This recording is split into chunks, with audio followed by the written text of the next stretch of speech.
From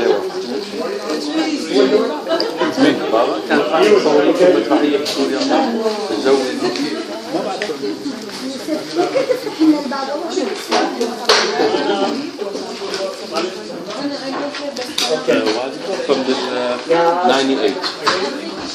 Okay, we are starting. So would you please start? We have 20 minutes. Okay, let me start before the... Okay, everyone, hello, how are you? Sorry for the inconvenience, if there's anyone without a place. And please turn on your phone conversation. Okay, guys. Very strict instructions of tonight. So, our discussion today is about choices. And in fact, choices in life are everything. So basically, small things every day can change your life for long run. We're discussing 3 things: food, exercise, and we will add to that postures, body posture, how to protect your back. At the same time, smoking. I want to talk about smoking. So Matt will start talking about, is it food at the beginning or exercise? This is food choices. Food choices, yes, please. So we didn't have a question and answer period? After, yes, after about 10 minutes. Well, I hope everyone enjoyed the food because I'm about to make you feel really bad. Nah, we ate a lot and then we went for diet food. I thank you, Lena, for inviting me. Okay, so number A, or letter A, substituting good fats for animal fats. So animal fats aren't necessarily bad, it's just we get too much in our diet. And the quality of animal fats in America is really bad. Just the way we raise animals and then process them, it's just they don't feed them natural foods. They feed them grains, and so the fatty acid profiles are unhealthy compared to other places. The American diet has too much omega-6 fats, which is a type of fat, compared to omega-3 fats, which is a fat that the body can't process on its own, that you have to actually get from external sources. So meat fats are omega-6, olive oil is omega-6, cheeses, any kind of fat like that is omega-6. Now fish, Atlantic fish, ocean fish contains omega-3, and flaxseed oil and certain plants have omega-3, but the conversion rate in human bodies for plant oils is very low. You actually don't get much from it. Now fish is basically our only source of omega-3s, but the way America raises fish that you buy in the supermarket, it contains none of those fats because they feed them grains.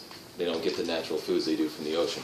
So if you want to get the omega-3s from fish, you have to go to the ocean and go fishing, which a lot of us don't do. How about we stick to the basics? We don't want them to go fishing. So at least try to get some more fish, right? Is the idea? Yeah. I mean, it's not a bad thing.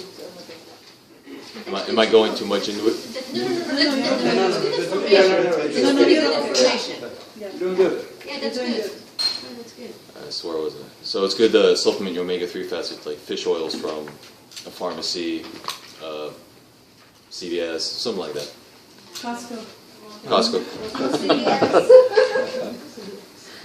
And probably the healthiest fats on earth. You should get a blend of them all. There's avocados, extra virgin olive oil, extra virgin coconut oil, a little bit of meat fats here and there. Dairy fat is okay. But you should get like a equal ratio of all of them. Point B, substituting good carbs for white carbs. Really the only difference is that a good carb is something that contains fiber. So any kind of processed carb, it probably has all the fiber wiped and it has less nutrients. That's about the only thing. It's going to spike your blood sugar more, and if you keep doing that over and over a lifetime, you have blood sugar problems, leads to diabetes, problems like that. Consuming less red meat for more fish, omega-3, which is a good thing if you get the proper fish. It's not that red meat is bad, it's that a lot of cuts of red meat are fatty. If you get the lean cuts, it's the same thing as a chicken breast. Same type of meat, it's just the fat content. That's the only bad thing about red meat, nothing else.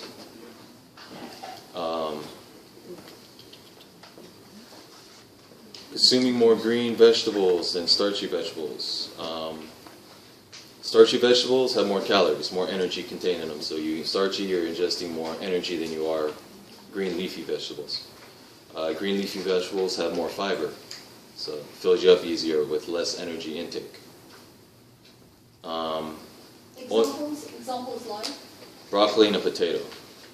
So you can eat all the broccoli in the world and you won't get fat off broccoli. But you eat a lot of potatoes, eventually there's going to be a point where you're going to gain weight. And you will get really bloated from broccoli because all the fiber. You'll probably get constipated. The thing with vegetables is that you should lightly steam them to break down the cellulose, which is like the cell wall of the plant, so you can digest it easier, break it down in the digestive system. Consuming fruit during the day, but not at night. Really nothing different about fruit than any other carb source. It's just portion control. You don't want to eat a bunch of fruit because it contains energy. It really doesn't matter when you eat the fruit. It's just you gotta control your intake. Majority of the sugars, which are the carbs inside fruit, are fructose, which is a blend of sucralose and glucose. So majority of that glucose is stored in the liver. So liver can only hold so much. All the abundance is usually burned as energy or stored as fat. Avoiding eating at late hours or before bed. Really no problem with this if you know how much energy you're putting in your body daily. So if you haven't eaten all day, usually what happens is that you just gorge on one meal and it ends up being way more than you think it is. And you're supposed to be really hungry if you only eat one meal a day. So that's the problem with eating at night. Having 4 to 6 small healthy meals a day rather than one big meal at the end of the day. Again, hunger control. If you have frequent meals, you'll be less hungry. And you're just prone to overeating. If you only have one meal a day, it's going to be one big meal, probably a ton of calories. You do that every day, you gain weight, of course. Okay, number 2, exercise choices. Every day, work out for 30, 60 minutes. It's better than 2-3 hours, once or twice a week. Preferably weight training. Weight training causes hormone response, meaning that your ability to partition nutrients, the foods that you intake in your body, is put in better positions. Like when you exercise a muscle, it becomes sensitive to insulin. So all the glucose you ingest or calories could go towards rebuilding that muscle and maintaining it. The more muscle you have, the more you can eat, because muscle is metabolically active. It takes energy to actually build and maintain. So that's why a lot of football players can eat a lot and still look pretty good. They have a lot of muscle. Weight training, cardio will improve your energy levels, and it'll also make you just feel younger, especially over the years. Weight training exercise in general is a lifestyle. You should keep it up because you're going to live longer, you're going to feel better all the time, you can eat more without getting too heavy. It's just a lifestyle that everyone should really partake in. Okay, people with busy schedule can do 20 minutes exercise on their couch while watching TV. So you can jump on the treadmill and watch TV. You can do stretching, which burns calories. Stretching the muscle causes microscopic tears, which causes repair, some more energy to actually rebuild that muscle. Even little tiny little things like little squeezy things to exercise your hands. Just little tiny activity. They can do a lot of exercises while you are on the couch. You can do many exercises on the couch with your legs. In this case, you can do abs, you can do all your legs muscles, buttocks. Okay, letter C, if you don't want to be committed to the gym, walk daily. So walking in general will keep your legs a little stronger than not walking, and it burns extra energy. So if you go for a 30-minute walk a day, you burn an extra 200 calories. Over weeks and months, that adds up to a lot of calories to keep weight off you. So just a little exercise a day goes a long way for longevity. Importance of weight training. Like I explained, weight training increases your metabolic rate due to non-exercise activity thermogenesis, which is basically rebuilding a muscle, maintenance of muscle. It takes calories to maintain all that, so you can eat more. A better glucose management. When your muscles are sensitive to insulin, you store more glucose in the muscle, so it's not stored as fat as easy. Better strength. Everyone can use that. Hormone management. You have more, for men, more testosterone. For women, not more testosterone necessarily, but your hormones will be more geared toward athletic ability, so you won't store fat kind of in the hip section like you usually would with more exercise. Now, women with weight training, it's widely a myth that lifting heavy builds too much muscle in women. You don't have the testosterone or the genetics to support it. So lifting heavy is probably the healthiest thing you can do, but you have to do it in good form or you do get injured. Body posture. So when carrying a heavy object, bending your knees instead of your back prevents injuries. So you want me to demonstrate that? Yeah. Yes, please. Okay, so Demonstrate. a lot of people will pick up something. Let me, how about you try with this? But no, it's fine, or we demonstrate something heavy. You want this one, or just a little? It's fine. Oh, I just have to show them how to So they're just a bit. tell this fine. So, And Yusuf, what is Yusuf? I'm here. Please pay attention. this is the wrong way to do it. Special for me. Most people will go down like this and pick it up like that, which is almost 90% back. And eventually you pick up the wrong thing, you're going to hurt yourself. The proper way is to go down like this, bending at your knees, keeping your hips out, keeping your back nice and straight. And the object should be as close to your body as possible. Pick it up just like that. That means your legs pick up the weight, not the back. So just a simple thing like that over a lifetime can save your back. How about, when your knees are hurting, if you get down, you're not going to be able to get up. So that's true. That's true. Big enough for you. Somebody else is big enough for you. Get up for you.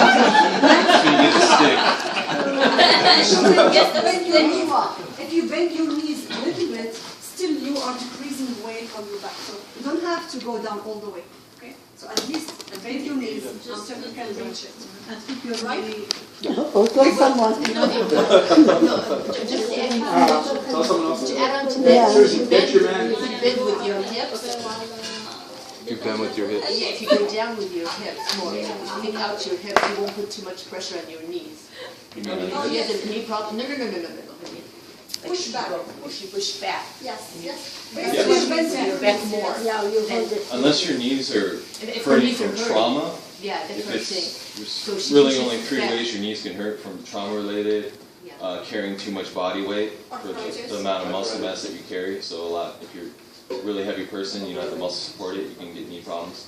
Yeah. Then the third way is just improper form when you're exercising or running too much. A lot of runners get runner's knee or something like that. It's consistent pounding on the joint without any muscle flexion. Muscle's there to protect the joint. So running, you don't really flex your legs, especially like jogging. I only recommend sprinting. Jogging it's like tearing your body apart. I don't like it. So walking is better. Walking or sprinting. Jogging is just repeated abuse of the joint. But don't you need to exercise your back? Isn't it good to exercise your back? I mean, Well, that's what you're doing. When you're going down like this, Yeah. the back's function is to compress against the spine, and your core is the same function. Compress this way, and your back compresses this way. So what happens when you go down like this, it's compressing the spine together, and the core's pushing in to stabilize the spine. When you're like this, you don't have any core activation, so it's all back. So it's doing the opposite. It's not pressing against the spine. It's just limb. And then you come up like this, and you end up just using your back muscles to take your core. But you're building your muscle, your back. You're building your back at the same time. That's the function of the back is to stabilize. So when you're like this, you're stabilizing. This is more for that. I think it's probably time to take a distraction. Let's continue, and then we will start the question.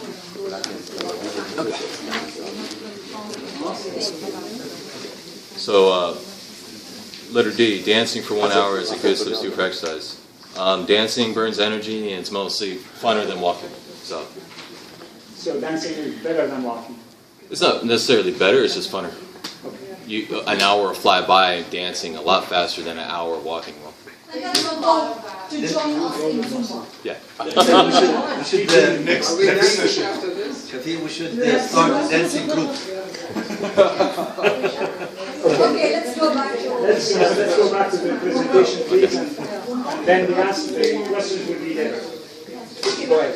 when watching TV. Okay, so watch TV, driving your car, using your computer for a long time, sitting with a straight back decreases posture or pressure on your upper back.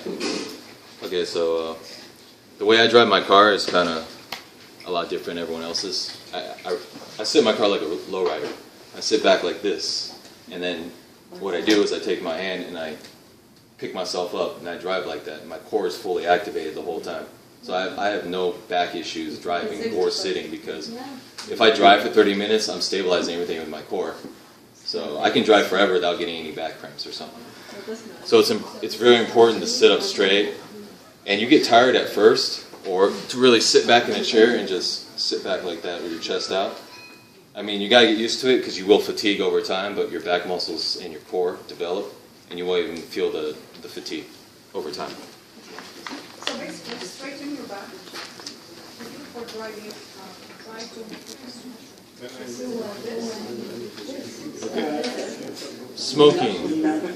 So, if you're not a smoker, avoid sitting next to someone who is smoking. Inhaling other cigarettes or hookah smoke has similar repercussions as smoking, causing cancer, triggering asthma, and allergies. So, it's widely known that smoking in general, any kind of smoke, has carcinogens in it. So, inhaling. Except hookah. Yeah, that's too. Any kind of smoke has carcinogens in it. Everybody heard that?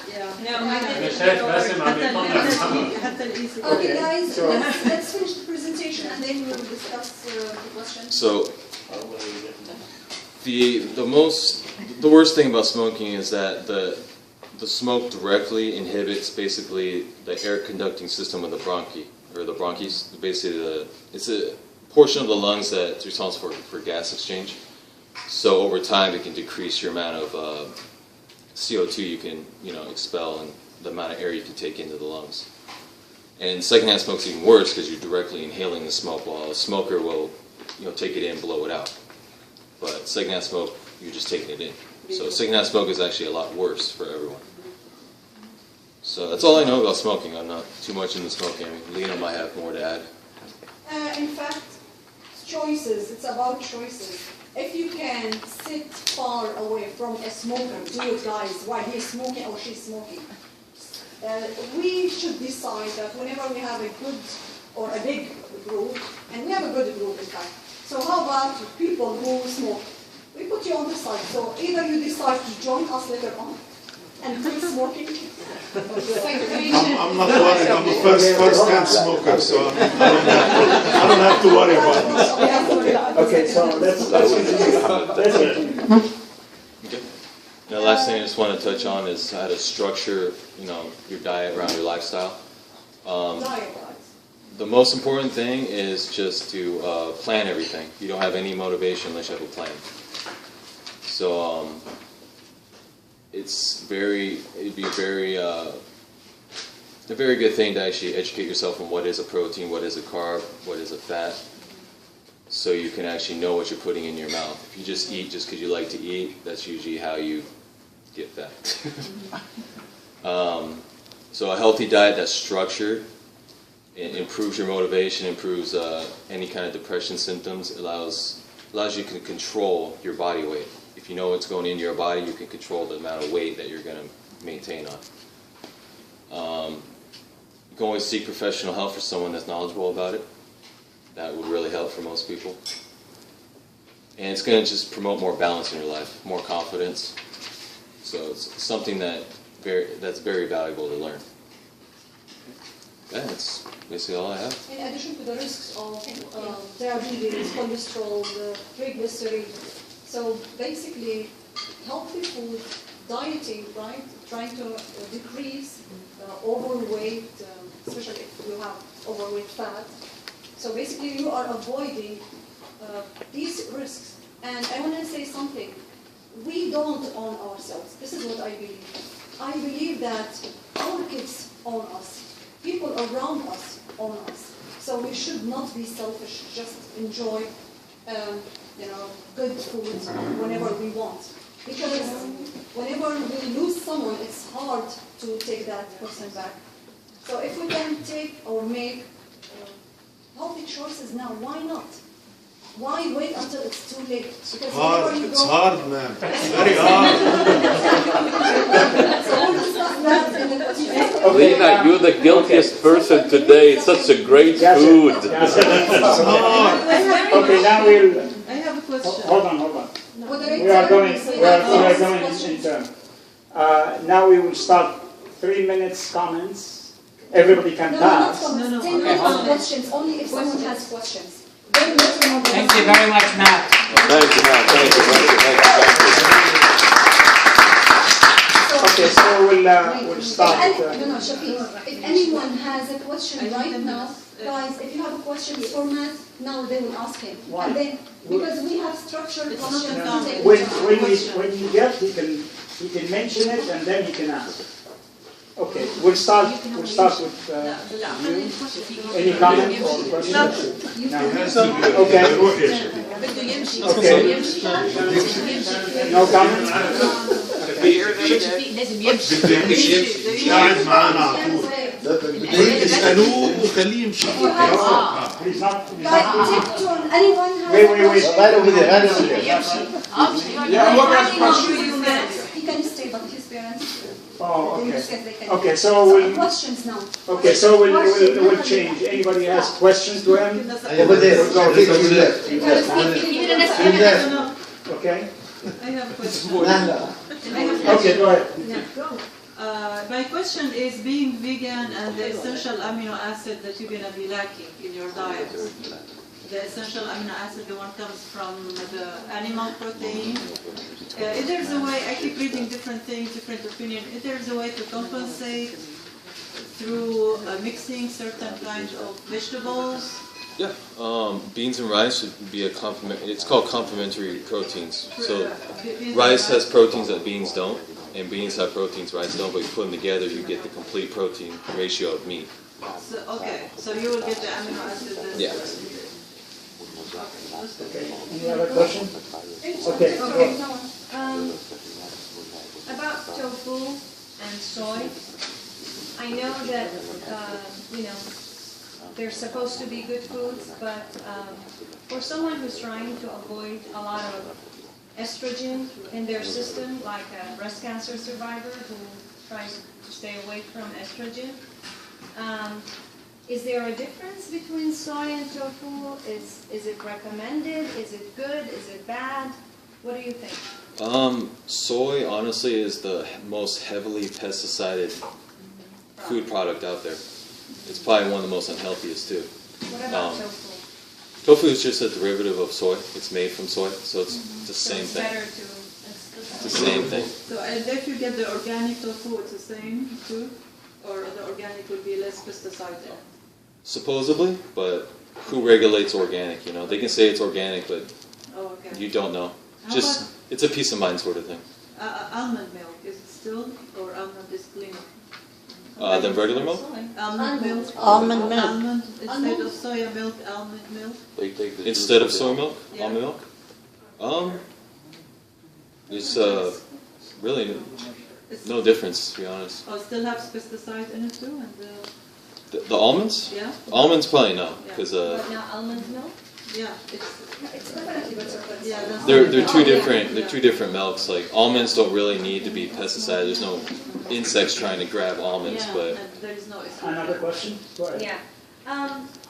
For somebody who's recovering from knee surgeries and trying to do, I've heard that biking is good for the knees and elliptical is good. So any preference, or it's just whatever you feel? it's basically if you ride a bike, you don't feel any pain, then go for it. If you do the elliptical and don't feel any pain, then yeah. Once you feel pain, then you know it's bad. Yeah. Okay, thank you. Okay, any questions? Yeah. Steaming the broccoli in the microwave, you recommend it, or should be just like the cooktop and? According to scientific studies, there's really no reason to avoid microwaves. It's the same thing. For these steak, how many minutes you advise?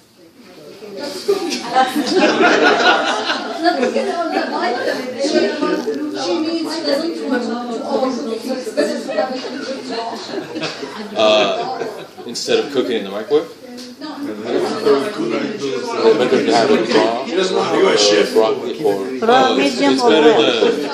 It's better to lightly steam it or cook it a little because it breaks. Like It's better to lightly cook any kind of vegetable to break down the cellulose in the cell wall so you can digest it easier.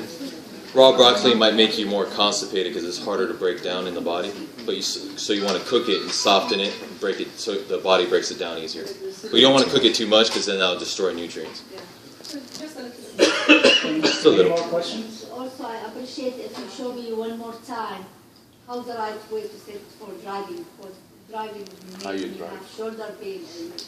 Just a lot of people roll their shoulders forward. So you want to sit back, chest out, up like that. 2 hands. Well, I drive it. You can turn this way. You can turn this way. On top. Like If you're like this, you're gonna lean forward. Like this. 10 and 2.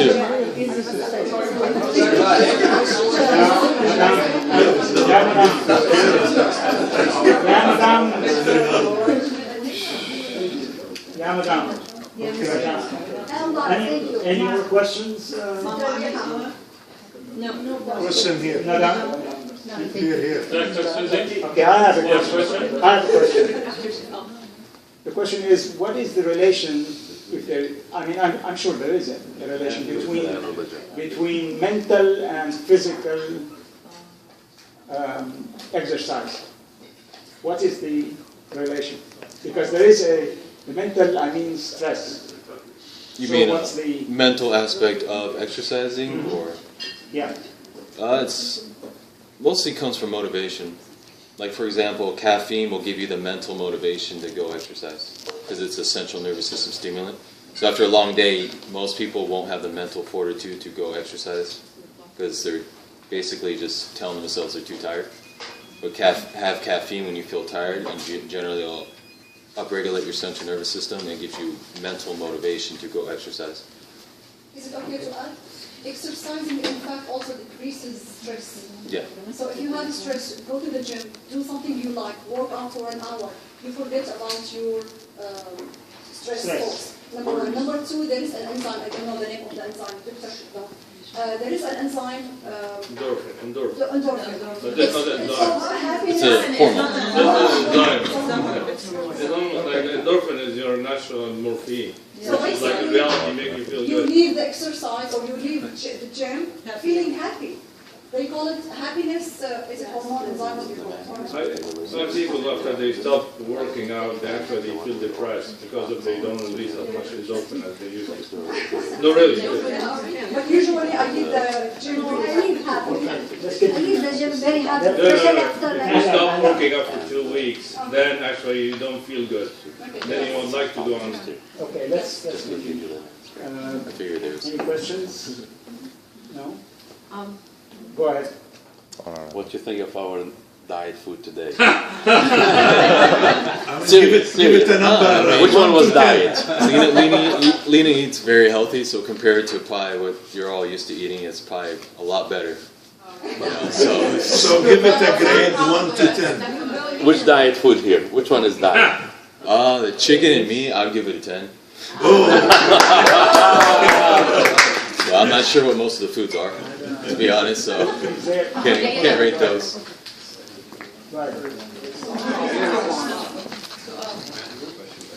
It's better to work out first thing in the morning or after in the evening. Just whenever you have time, whatever your schedule is. I'm a morning person. I wake up at 6 in the morning and I have energy, but at nighttime I lack energy, so I like to work out in the morning. That's my circular rhythm. It's a preference. It's preference. It doesn't matter. Nothing is better than the other. It's just consistency. Exercising consistently brings results. If you're just sporadic, you're not going to get results. Any questions? Yes. Actually, I wanted to ask about for the elderly. You know you lose the subcutaneous fat, and that's why when you get older, and that's why you have a lot of skin sensitivity. So how do we prevent that from reaching that stage? Mostly it's just your fat intake, I think. It's knowing your ratio of fats, like having a consistent healthy fat intake and not a processed fat intake will keep more your skin healthier, your subcutaneous fat healthier. And you're saying like you just add like more avocados into your diet and things avocados, like fish oil, extra virgin coconut oil, a little bit of meat fats, eggs, stuff like that. Also, exercise keeps your bone density really dense, so that'll also keep tissues more dense. Yeah. Okay, good. See, I have another question. As far as exercising, would you recommend exercising like a couple of hours after you have eaten a meal? I mean, the ratio between when do you eat and when do you exercise and when should you take like your protein drink?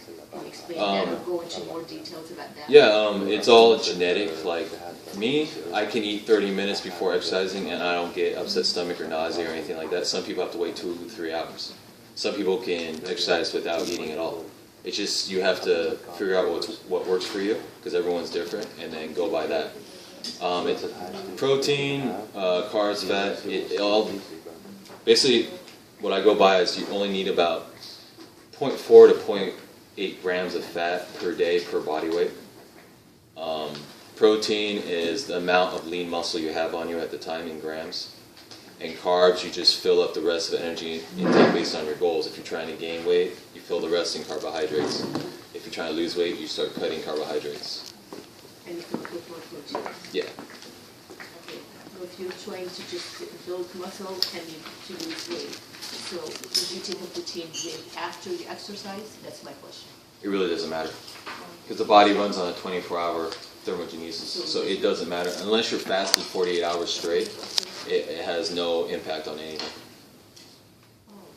Yeah, it's a lot of supplement companies make money off that myth because they tell you, oh, you have to have protein right after your workout. It's really not true because they're trying to sell those protein powders. It's all marketing. How do you rate the protein intake for the sake of exercise? Say that again, sorry. How do you rate the protein intake? How much you should take? I hear about doctors that say protein is very bad for your liver. No, it's only bad for your liver if you have a liver dysfunction of some sort. So if you have genetically a bad liver or you have some kind of liver trauma. Healthy liver, but they're on based on how they eat and how they consume the product and certain foods, then their liver declines. So I heard from the doctor. What happens is when you exercise, weight train specifically, you have elevated liver enzymes from the increase in basically insulin sensitivity towards your muscles. Your liver enzymes raise because it's ready to basically convert more protein into anabolic tissue, which is muscle. So a lot of doctors mistake that as the liver's working overtime, but it's been proven that it's really not true. The only time protein be bad for liver is if you have some kind of disease of the liver, where it can't perform its biological process. So healthy liver, it's okay to consume protein. Yeah, if it's a healthy liver, it's totally okay. How can you tell which is healthy protein, which is not healthy protein? There is really no such thing as healthy and unhealthy protein. It's just a full or incomplete protein.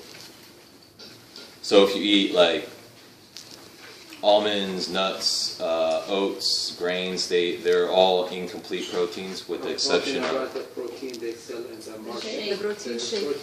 Protein shakes. Protein shakes are just basically the protein content of milk. It's converted into whey, which is the protein of milk, and it's in the powder form. They get rid of all the other things, the carbohydrates, the fats, and you're left with the byproduct, the whey.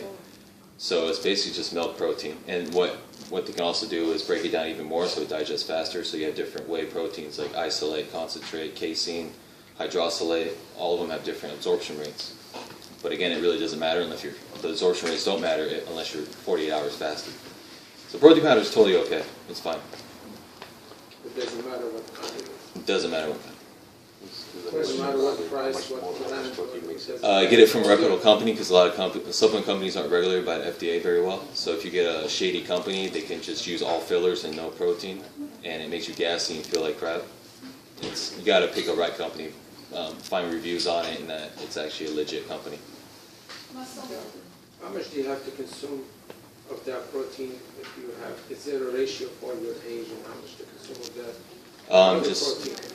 I just recommend a pound per lean body mass. You find how much muscle you have on your frame, how many pounds, and you ingest that much protein daily, of all different kinds of protein. So meat, dairy, you can use the protein powders, eggs, fish. I recommend food more so than protein powders, because protein powders don't fill you up. You want to feel like you've eaten something. If you eat all kind of proteins from natural food, you really have to take powder protein to... No, I actually don't have any protein or whey protein, because I just get all my protein in food. So last time I had whey protein was like 3 months ago. I really don't take it anymore. If you have so much protein in natural food, and then you take a powder protein, do you benefit from the powder protein, or your body just disposes it? Either burn it off as energy or store it as fat, based on your metabolic rate. So. Thank you. Okay, let's move on. Any questions? Any comments? Question there behind. Let's go back here. Can you please tell me the health benefits from quinoa? I'm trying to figure that thing out. I can't cook it right, but I want to know. I don't know what that is. Oh, you don't know quinoa? Okay, It's a protein. I want to know the benefits.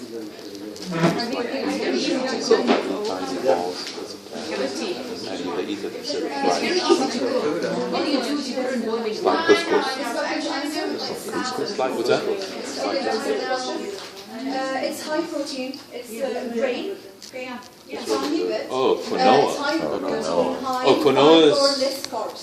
Quinoa So is basically- it's a type of grain, but it is actually a full protein. It's the only grain out there that's known to be a full protein. So yeah, it's actually better than oatmeal. Yeah, actually, if you get the mixed one, it's harder. If you get the regular one at Costco, the one that's not Yeah, I mixed. got the mixed one. Yeah, the mixed ones are harder to cook, you know. But if you get the regular one at Costco, that's much easier to cook, and it's the same. And you can soak it. Soak it for a while. Oh, you have to. Okay, let's go back. Any questions? It's totally different. Yeah, but if you want to lose weight, you eat this. You don't eat rice. Questions? No? Questions? I'm going to throw it to you like football. Okay, so I'm going to throw you one more. we appreciate the question. Go ahead. Any difference when you go to purchase I was capsules for surprised. omega-3, if it's the fish oil or the flaxseed? I've heard the fish oil source is a better one. Yeah, the reason flaxseed isn't a good source because the conversion rate in the human body is very low. You would have to ingest triple the amount of flaxseed, which contains more calories, to get the same ratio from fish oil. It's just easily converted. Any more questions? Nada. Is there any questions? No, thank you. Okay. All right. So no questions? No more questions? We thank you very much, and Thank you. and we appreciate.